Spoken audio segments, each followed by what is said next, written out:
दुःखदं मरणं करुणं मिलनं मधुरं स्मरणं करुणं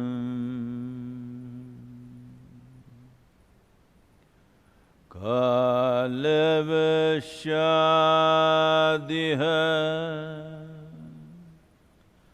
सकलं करुणं समयाद्यपते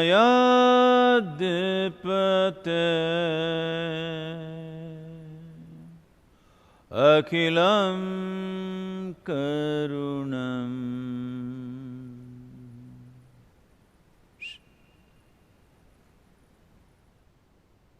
नमस्कारम। हर किसी को नमस्कारम।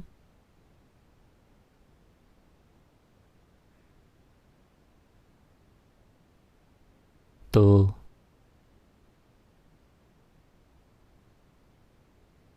दुनिया का एक बड़ा हिस्सा अपना कामकाज शुरू करने की कोशिश कर रहा है,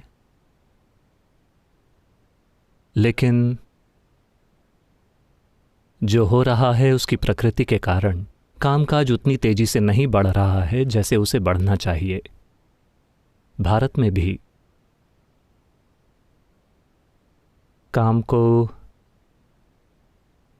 कामकाज को वापस शुरू करने के लिए कई और चीज़ों को होना होगा। इसमें कुछ महीने लगेंगे, लेकिन जैसे जैसे ये हो रहा है, जैसे जैसे इंसान ये विश्वास करने की कोशिश कर रहे हैं कि चीज़ें सामान्य हो रही हैं, दुनिया में कोरोना के मामलों की संख्या, दुनिया में पॉजिटिव केस 70 लाख को पार कर गए हैं। मौतों की ऑफिशियल संख्या 4 लाख पार कर गई है। मुझे यकीन है कि ये इससे कहीं ज़्यादा है।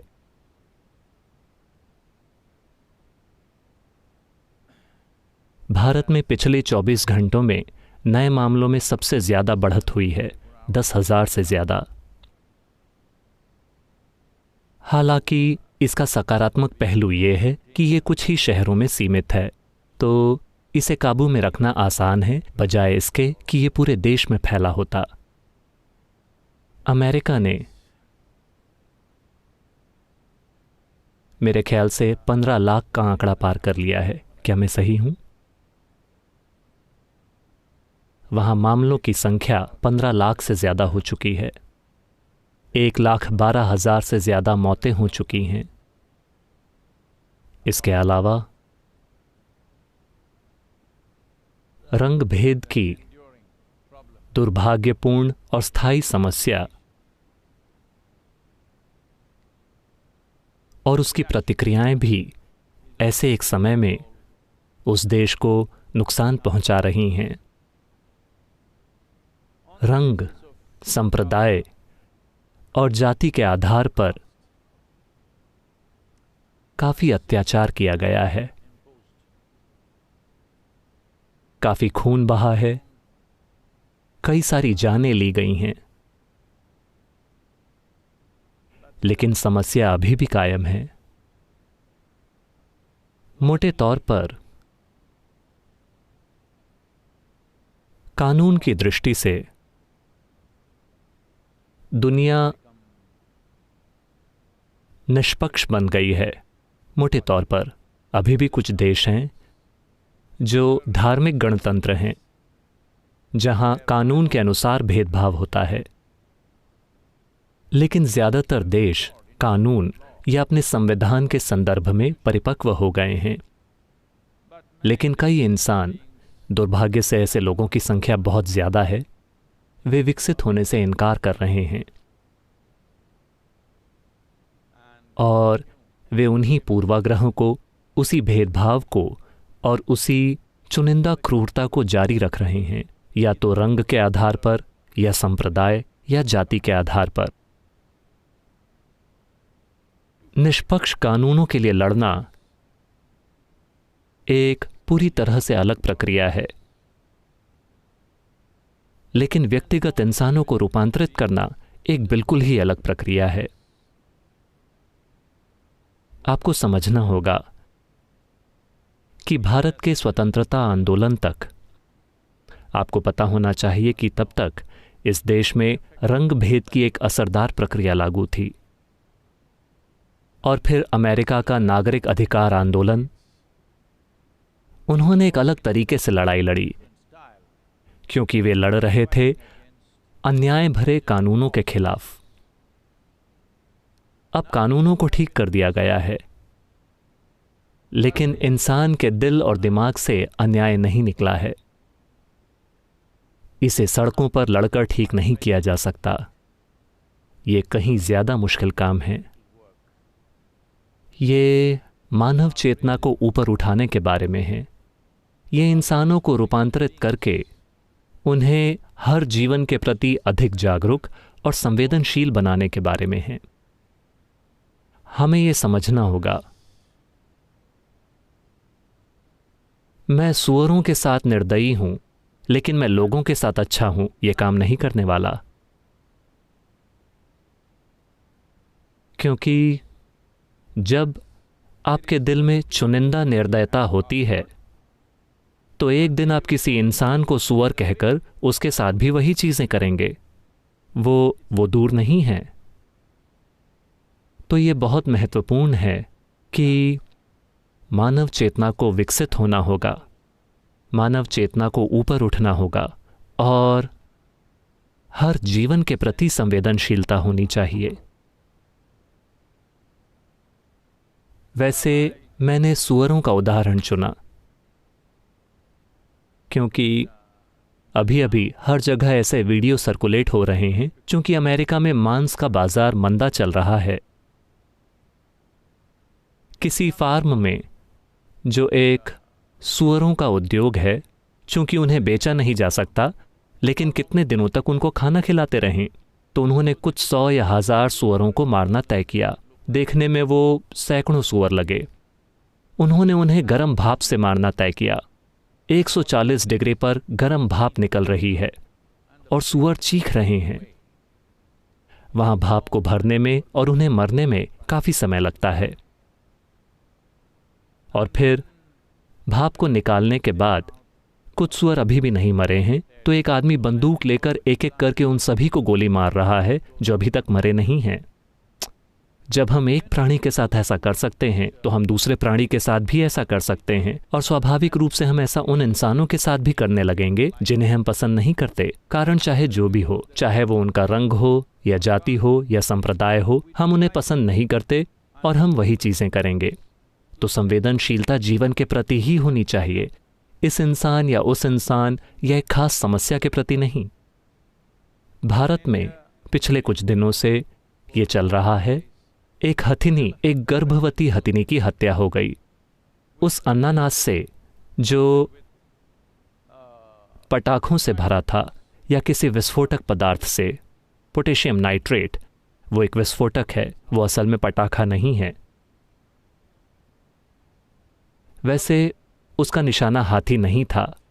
अभी ये हाथी के साथ हुआ तो पूरे देश की चेतना को चोट पहुंची और इसके खिलाफ एक पूरा आंदोलन सोशल मीडिया पर चल रहा है। लेकिन हमें समझना होगा कि इसका निशाना जंगली सूअरों पर था, क्योंकि कुछ समुदाय सूअरों से बहुत ज्यादा नफरत करते हैं। वो नहीं चाहते कि सूअर उनकी जमीन में, उनके खेतों में, उनके घर के आसपास आएं, तो वो ये चीजें लगा देते हैं। और दुर्भाग्य से इस हथिनी ने उसे उठाकर अपने मुंह में डाला और वो फट गया। और वो हथिनी मरने से पहले मेरे ख्याल से लगभग 2 हफ्तों तक तड़पती रही। मुंह से खून बहने के कारण वो भूखी रही और मर गई। वो आकर एक तालाब में खड़ी हो गई अपने मुंह को पानी से ठंडा करने के लिए, और वहीं खड़े खड़े मर गई। तो उसे देखकर हर कोई विचलित हो गया है। यही हमारी समस्या है कि हम एक निर्दयता से विचलित होते हैं, हम दूसरी से विचलित नहीं होते। अगर ये मेरे साथ होता है तो ये निर्दयता है, अगर ये आपके साथ होता है तो ये निर्दयता नहीं है। ये वही बात है। अगर ये इस प्राणी के साथ होता है तो ये निर्दयता है, अगर ये उसके साथ होता है जिसे मैं पसंद करता हूं, तभी ये एक समस्या है। तो यही सब जातिवाद है, यही सब धार्मिक पक्षपात है, यही जाति भेद है कि अगर ये मेरे साथ होता है तो ये तकलीफ देता है, या अगर ये उसके साथ होता है जो मेरा है तो ये तकलीफ देता है, अगर ये उनके साथ होता है तो ये तकलीफ नहीं देता। तो ये बस कानूनों को बदलने से खत्म नहीं होने वाला। ये इंसानों को विकसित करने के बारे में है, एक उच्च स्तर की चेतना तक, एक अधिक समावेशी अस्तित्व तक, एक अधिक संवेदनशील जीवन बनने तक। दुर्भाग्य से एक ऐसे समय में ये हो रहा है जब एक वायरस मौजूद है और लोग मर रहे हैं। अमेरिका में सबसे ज्यादा मौतें हुई हैं। दुर्भाग्य से इस समय पर यह जातिवाद फट पड़ा है। वैसे ये हर समय हो रहा है। कोई भी व्यक्ति जिसकी त्वचा का रंग गहरा है वो पूरी तरह से बचा नहीं है। यहाँ तक कि मैं भी इससे बचा नहीं हूँ। जब मैं अमेरिका जाता हूँ तो यहाँ वहाँ चीज़ें होती हैं, लेकिन खासकर ये जॉर्ज फ्लॉयड केस बहुत ज़्यादा कठोर था और उसे अनदेखा नहीं किया जा सकता। उसे बिल्कुल अनदेखा नहीं किया जा सकता, क्योंकि जिस तरह से ये हुआ। अभी एक और वीडियो सर्कुलेट हो रहा है जिसमें पुलिस एक काले आदमी के कुत्ते को गोली मार रही है। ऐसी कई सारी चीज़ें हैं। इससे लड़ाई करके हल नहीं किया जा सकता। इसके लिए ज़रूरत है एक सामाजिक रूपांतरण की और व्यक्तिगत इंसानी विकास की।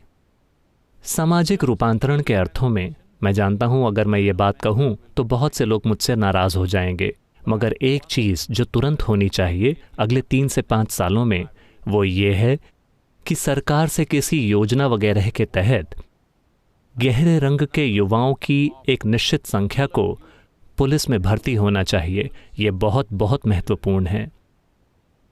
और हर प्रांत में एक निश्चित संख्या में अफ्रीकी, अमेरिकी, हिस्पैनिक पुलिस वाले होने चाहिए।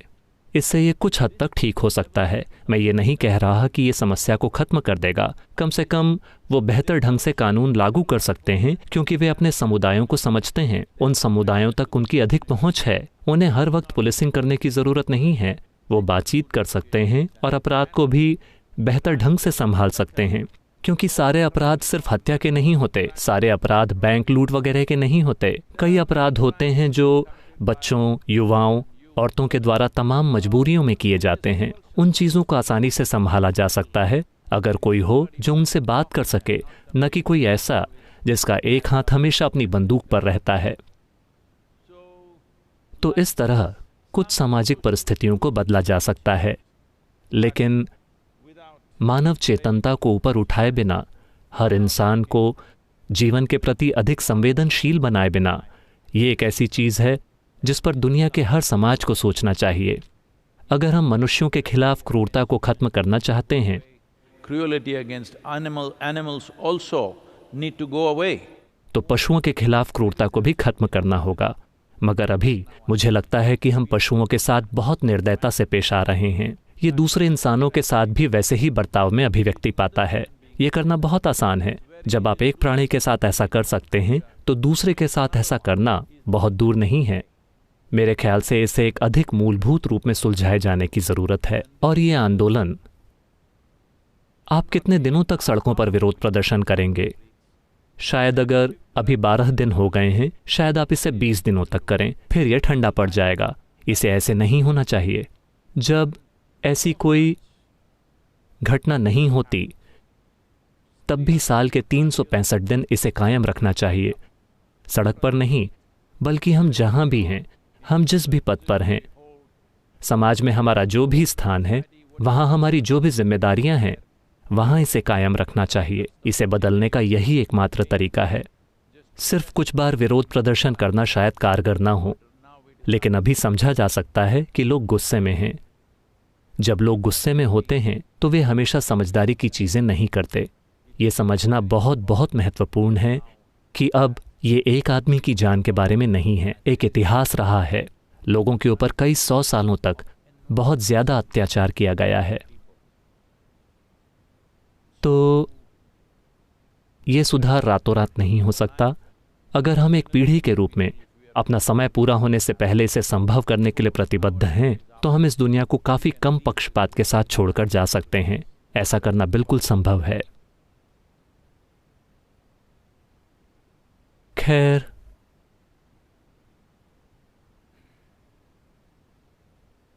कई सारी हर तरह की पूछताछ और कमेंट्स और हर चीज़ होती रही है इस सद्गुरु एक्सक्लूसिव की घोषणा के बारे में, जिसके कुछ बैनर सोशल मीडिया में डाले गए थे।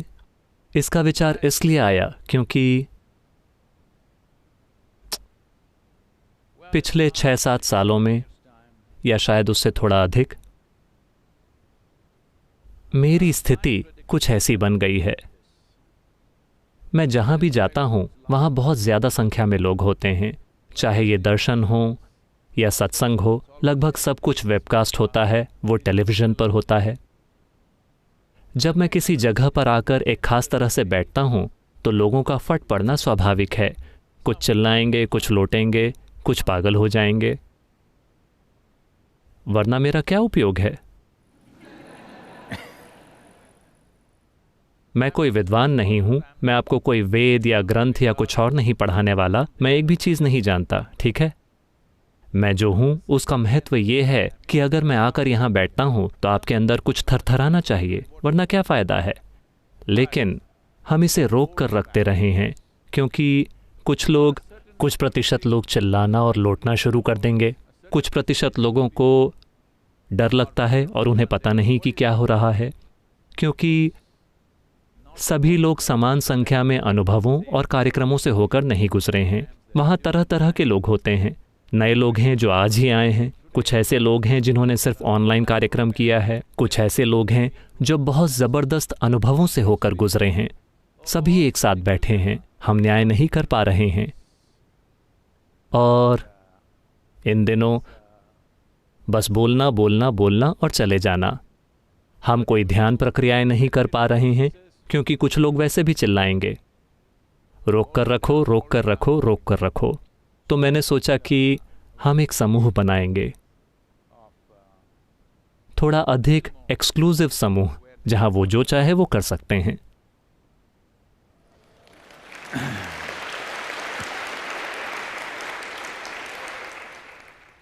और साथ ही कही गई हर चीज़, दैनिक संदेश, हर दिन जो मिस्टिक कोट रिलीज होती है या कोई कविता जो रिलीज होती है, हर तरह के लोग ट्विटर में, इंस्टाग्राम में, हर तरह के मंद बुद्धि लोग उसके बारे में कमेंट्स कर रहे हैं, एक भी चीज़ समझे बिना। उदाहरण के लिए अभी यह कविता जीवन, जो मेरे ख्याल से कुछ दिनों पहले रिलीज हुई थी, आपने इसे देखा है? तो ये जीवन के खास पहलू के बारे में बात कर रही है। मगर अब मुझे अमेरिका से कमेंट्स मिलते हैं, इस तरह के समय में सद्गुरु को ऐसी कविता नहीं लिखनी चाहिए। हम सड़क पर विरोध प्रदर्शन कर रहे हैं, लोग कोरोना से मर रहे हैं। अब सद्गुरु कहते हैं सबसे बेचैन लोग इतनी अच्छी तरह आराम करते हैं जब उनसे जीवन निकाल लिया जाता है, मानो एकमात्र अभिशाप जीवन था। ये किस बारे में बात कर रही है और आप किस बारे में बात कर रहे हैं? मैं कह रहा हूं कि आप संबंध खोजने की कोशिश कर रहे हैं रहस्यवाद और आज के समाज में मौजूदा स्थितियों के बीच। तो सामाजिक रूप से ठीक होने की यह भूमिका निभाना, खैर मैं एक स्तर पर इसे निभाता रहूंगा, मगर समय आ रहा है कि यह बहुत महत्वपूर्ण है कि एक ऐसी जगह हो जहां बेरोक टोक अभिव्यक्ति हो सके, राजनीतिक चीज़ों, सामाजिक चीज़ों के बारे में नहीं। बस देखिए, भारतीय संस्कृति में दो पहलू हैं। उन्होंने दो चीज़ों को विभाजित किया, बोध के दो आयाम। एक को श्रुति कहते हैं, दूसरे को स्मृति कहते हैं। श्रुति का अर्थ है, श्रुति का वास्तव में अर्थ है एक बहुत परिष्कृत ध्वनि। तो ध्वनि केवल सुनी जा सकती है, ध्वनि लिखी नहीं जा सकती, ध्वनि समझी नहीं जा सकती, ध्वनि की व्याख्या नहीं की जा सकती, ध्वनि केवल सुनी जा सकती है। इसका सीधा सा मतलब है कि यह प्रत्यक्ष बोध है, यह दोष रहित है, यह जैसा है वैसा ही है। इससे कोई फर्क नहीं पड़ता कि पूरी दुनिया इससे सहमत है या इससे असहमत है, यह जैसा है यह वैसा ही है। यह आध्यात्मिक प्रक्रिया और रहस्यवाद का आयाम है, क्योंकि यह प्रत्यक्ष बोध है। ये कोई शास्त्र नहीं है, ये कोई धर्म नहीं है, ये कोई फिलॉसफी नहीं है, ये कोई नई विचारधारा नहीं है। ये सिर्फ वो है जिसका आपने अनुभव किया है। स्मृति एक प्रतिबिंब है। समय के दौरान जो एक व्यक्ति का प्रत्यक्ष बोध है, दूसरे लोग उसके बारे में सोचते हैं, उसे कई अलग अलग तरीकों से समझते हैं, उसे उस दिन के लिए सामाजिक रूप से प्रासंगिक बनाते हैं। वो विद्वानों का काम है। तो जब श्रुति और स्मृति में कोई भेद नहीं होता तो तालमेल चला जाएगा, ध्वनि की शुद्धता चली जाएगी। तो हमने सोचा कि हम सद्गुरु एक्सक्लूसिव करेंगे। लोग कमेंट कर रहे हैं, सद्गुरु ने हमेशा इंक्लूसिव कहा, वो एक्सक्लूसिव कैसे कर सकते हैं?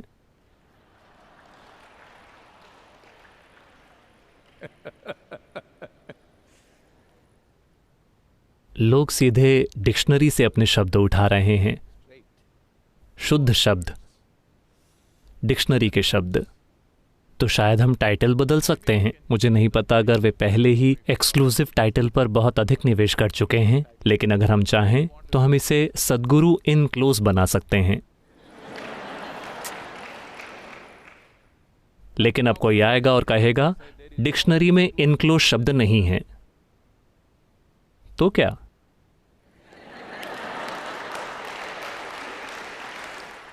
जब डिक्शनरी में वैसा कोई शब्द ही नहीं है तो आप इसके बारे में कमेंट्री नहीं कर सकते। ये मेरा शब्द है। एनक्लोज नहीं, इनक्लोज, IN क्लोज, इनक्लोज। वैसे ये मेरा शब्द नहीं है। मुझे लगता है, अगर मैं सही हूं, मुझे इसके बारे में यकीन नहीं है, क्योंकि जब मैं कॉलेज में था तब मैंने इसे पढ़ा था। बहुत पहले की बात है, जब मैं यूनिवर्सिटी में था। अगर मैं सही हूं तो एमिली डिकन्सन ने इस इनक्लोज शब्द का प्रयोग किया था। तो हम इनक्लोज शब्द का उपयोग कर सकते हैं, सद्गुरु इनक्लोज। अगर एक्सक्लूसिव आपको तकलीफ पहुंचा रहा है, और वैसे भी इस एक्सक्लूसिव या इनक्लोज में अगर मेरी कही हर बात को, अगर आप उसे आज की सामाजिक वास्तविकताओं से जोड़ते हैं, तो आपको उसमें नहीं होना चाहिए। आपको उसमें नहीं होना चाहिए, क्योंकि ये स्मृति नहीं है, ये आपके सोचने समझने के लिए नहीं है, ये आपके पचाने के लिए है, खाने और पचाने के लिए है। खाना सिर्फ इसी तरीके से काम करता है।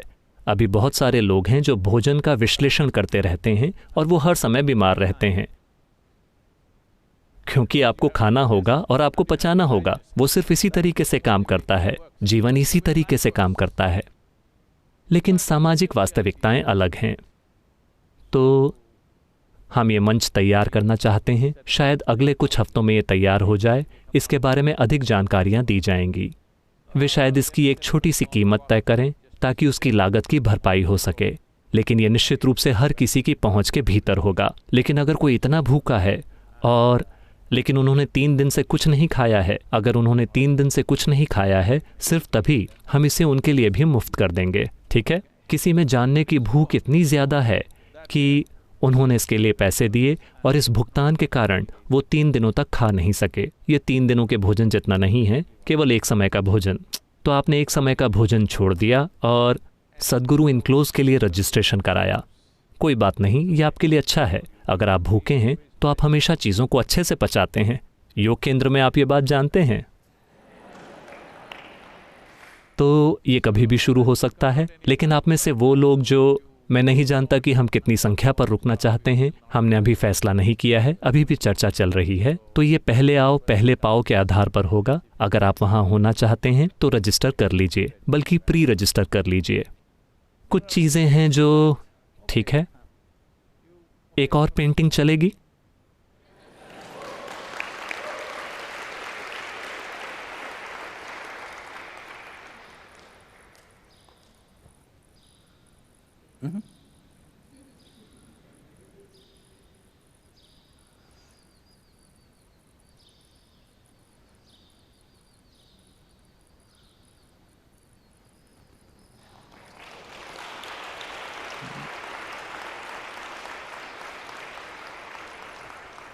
Yeah, that's better.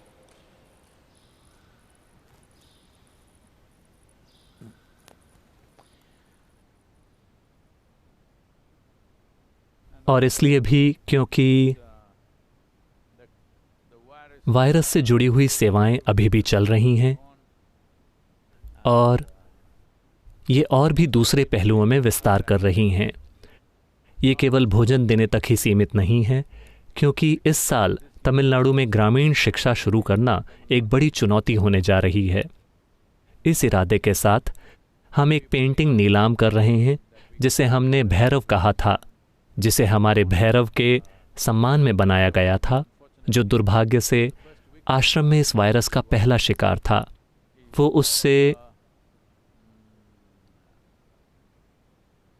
वो वायरस से नहीं मरा, लेकिन इस वायरस के कारण हम उसके इलाज के लिए एक पशु चिकित्सक को नहीं ला सके और उसका निधन हो गया।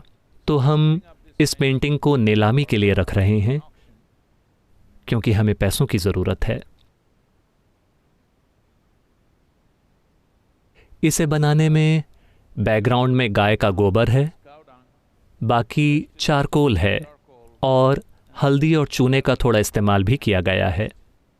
तो यह पूरी तरह से एक बहुत ही ऑर्गेनिक पेंटिंग है, लेकिन ये ऐसी ही रहेगी। ये एक्रेलिक से बेहतर होगी, ये हमेशा के लिए रहेगी।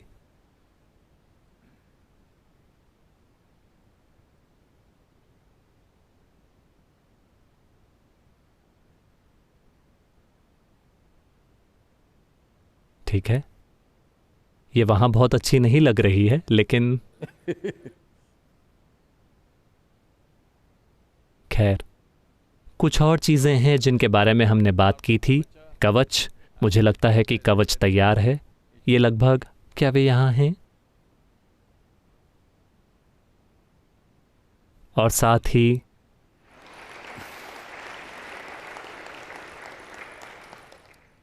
इसे भारतीय रस वैद्य के साथ बनाया गया है। ये सामान्य ऊर्जा के स्तर को बढ़ाने में बहुत असरदार है और सबसे बढ़कर इसके इस्तेमाल से इम्यूनिटी काफ़ी बेहतर हो जाएगी। वे अलग अलग साइज़ के हैं और अंदर की ओर तांबा होना ज़रूरी है, लेकिन आप में से जो लोग तांबा पहनना पसंद नहीं करते, आप सोने में दिखना पसंद करते हैं, तो आप बाहर सोने की परत चढ़वा सकते हैं। तो कवच भी ईशा शॉप पर उपलब्ध होंगे। इससे पहले कि हम उन्हें भेजना शुरू करें, लगभग 1 हफ्ता लग जाएगा। और ईशा मास्क भी आ गए हैं, अलग अलग डिज़ाइन हैं। अगर आप उनके लिए मॉडलिंग करना चाहते हैं तो आप कर सकते हैं। मैंने सोचा था कि मैं आज एक मास्क के साथ आऊँगा, लेकिन क्या वे वहाँ हैं?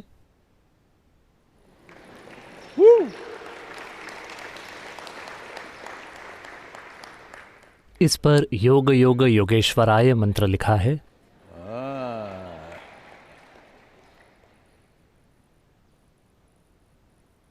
That's it.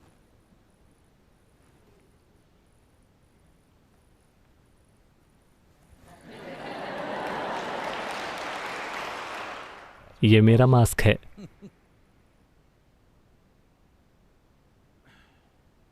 और साथ ही इनर इंजीनियरिंग, आप में से उन लोगों के लिए जो दुनिया के दूसरे हिस्सों में हैं, इनर इंजीनियरिंग ऑनलाइन को स्पेनिश और जर्मन में सबटाइटल और फ्रेंच में डब की गई आवाज़ के साथ लॉन्च कर दिया गया है।